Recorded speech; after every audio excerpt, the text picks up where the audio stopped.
Chapter 47. Ganesha is subservient to his devotees. Om Shri Ganeshaya Namaha. Mudgalacharya said to Daksha, "Listen to another remarkable legend indicating how Gajanana came to bear the face of an elephant. There was an acclaimed and righteous king named Mahesh. One day, enthralled by his reputation, Guru Brihaspati arrived at his palace. The king paid his respects. The Guru granted a boon. Guru Brihaspati said, "You have bowed to me humbly and will become powerful. You will be especially worshipped by all." Blessing thus, Brihaspati returned to his hermitage. Later, once the king met Narada, he did not pay respects, thereby exhibiting contemptuous neglect in his behavior, and proceeded on his way. Narada was enraged and pronounced a curse. He said, "O eminent king, you are intoxicated with pride. You have ignored and disrespected me, therefore you will be reborn in an Asura clan. This is certain." With passage of time, the king died and was reborn from the womb of an elephant. He came to be known as Gajasura, as he possessed the body of a human and the head of an elephant. He commenced penance and chanted special mantras to propitiate Shambhu following the prescribed rituals. After 1,000 years, Shiva was pleased and manifested to grant a boon. He said to the Daitya, "O Lord of Daityas, ask for any boon that you desire." Gajasura said, "Grant that I may be the king of the three worlds. O Shankara, grant that I may be the most powerful. Grant me good health. Grant that I be revered to all. Grant me liberation in the end." Shiva granted his wishes and said, "O Gajasura, your head will be worshipped by all in the world." This is the reason why Ganapati accepted to bear the head of a Gajasura, so that the boon granted by both Shankara and Brihaspati would come true. Now listen to one more ancient legend, O Daksha Prajapati. Once Shankara performed puja of Gananayaka. After his puja, Vigneshwara, who was pleased and was established in the idol, offered Nirmalya to Shankara, the floral remnants of offerings made to a deity. He explained the significance of the Nirmalya to Shankara by appearing in his dream. He said to Shambhu, "You have performed my puja with great devotion and with single-pointed dedication. I, who am established in this idol, is pleased. Listen to my advice, which is in your interest. Carefully preserve the Nirmalya, which has the powers to bestow siddhis. Anyone who reveres the flowers of this holy Nirmalya will be worshipped by all by the strength of his devotion. He will be blessed with unmatched success." Saying this, Dundi disappeared. Shiva woke up. When Shiva awoke, he saw a flower in his hand. Shankara was astonished and tried to comprehend the meaning of what the Lord had said. He mused, "Ganadisha is acknowledged by all in the Brahmanda. No one is comparable to him." He concluded that perhaps the Lord must be testing his devotion by handing him a flower.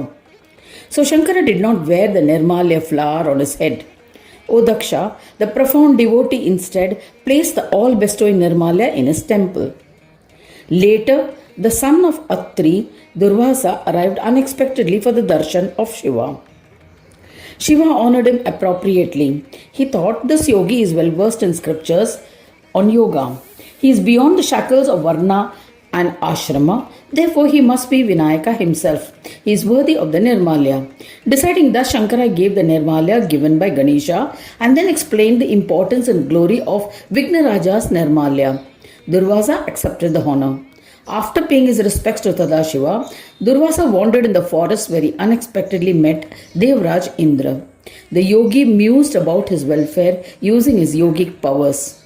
Ganesha is worshipped by all. There is no one superior to him or will ever be. This is certain. We are all devotees of Ganesha. We also worship him with single-pointed devotion. But the devotion of Shankara is more profound. So I do not deserve to possess the Nirmalya. Indra is the lord of Devas and is endowed with sattvic qualities. He is worthy and capable of looking after the Nirmalya. He decided to hand over the Nirmalya to Lord Indra. Indra was seated on Airavat, his mount, the elephant. Seeing him, he descended and humbly bowed before him. He said, "O illustrious Muni, I am your servant." Durvasa was pleased, and after explaining the glory of Gananatha's Nirmalya to Indra, gave it to him. Indra was blessed with regal grandeur. He placed the holy Nirmalya on the head of Airavata. the elephant on which he was riding, and continued his onward journey. Gajanana was displeased at the disrespect shown for the Nirmalya. Consequently, the wealth of Sattvaguna possessed by him was lost, and the king of elephant Airavat became agitated. He disobeyed Mahindra and attacked the Devas. He went to the forest and wandered as he willed. Indra was crestfallen and was stripped of his wealth. The Daityas attacked Swargaloka and enforced their rule on Swarga. Heeding to the advice of Brahaspati, all the Devas commenced austerities towards Ganesha. After 1,000 years, Ganesha manifested. The Devas bowed before him, performed his puja and sang his praise. Ganesha was pleased with their worship and expressed his desire to grant a boon. He said, "Do not show disrespect to my Nirmalya. O Mahendra, I am subservient to my devotees. I am pleased with your devotion. Lakshmi, as the daughter of Samudra, is the bestower of all siddhis. She will grant you prosperity, and having attained her, all devas will regain their lost splendor. Blessings of puja performed are concentrated in the Nirmalya, and just by bowing to it, rewards will be received.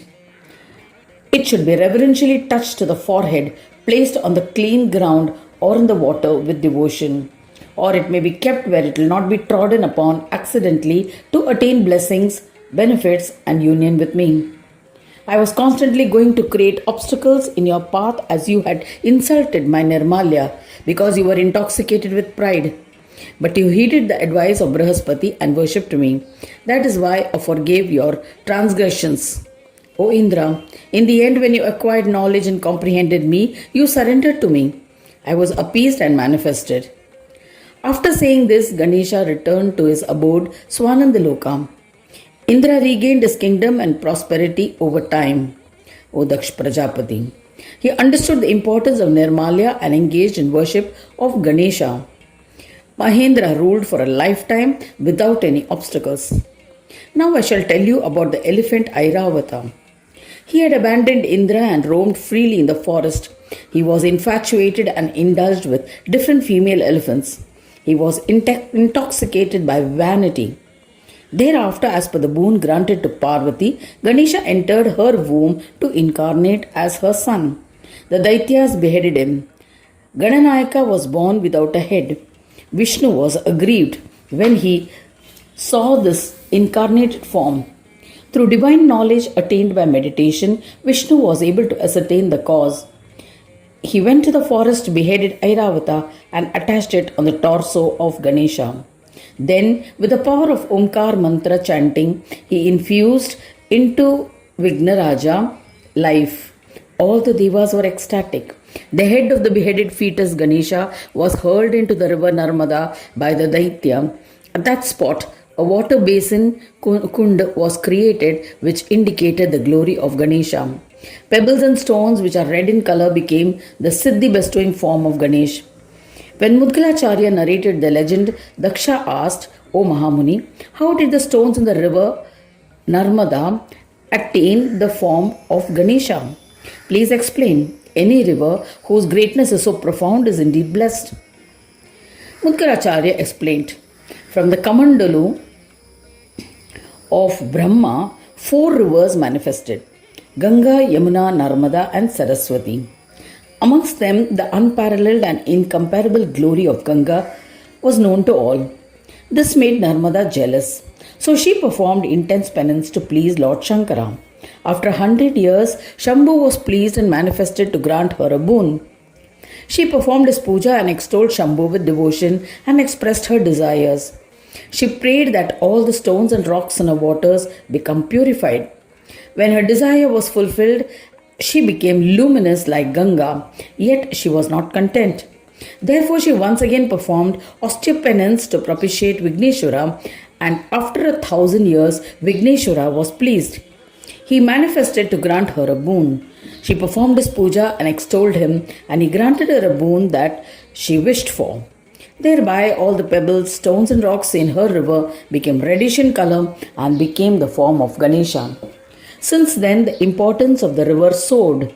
Mere darshan of the river earned the merits of having bathed in the river Ganga. The stones near her shores are worshipped as Shiva. The red stones in the river waters are worshipped as the form of Ganesha.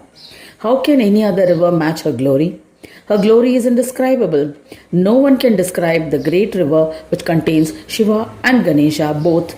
I have elucidated in detail the legends of Ganapa, which clarifies all doubts and is the destroyer of all sins.